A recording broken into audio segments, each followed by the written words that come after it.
Vogliamo sapere dove cazzo sta Zaia. Lui a brindare e qua noi stiamo piangendo perché si prendono la terra. Stanno da 3 giorni scorticandola, portandosela via. Deve intervenire e deve mettere in ordine 2 cose, porca puttana. Prima si paga e poi si fanno i lavori. Le elezioni regionali del Veneto si sono concluse da poco. L'esecutivo, che sarà guidato dal leghista Luca Zaia, non si è ancora formato, ma dal territorio arrivano già le prime rogne. È quello che sta avvenendo lungo il tracciato della Pedemontana Veneta, fra Vicenza e Treviso, dove gli espropriati sono sul piede di guerra. Non puoi lasciare fare queste cose.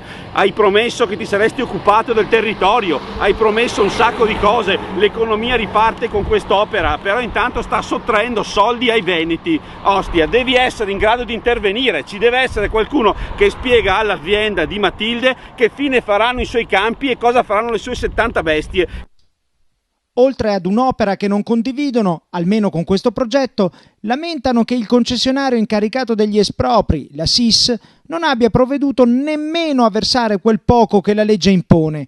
E così sono cominciati i blocchi per impedire l'accesso ai terreni espropriati.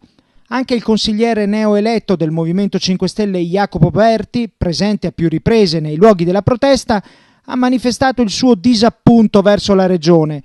Nettissima poi è la presa di posizione di Massimo Follesa, portavoce del Covepa, il coordinamento che si batte proprio contro l'opera.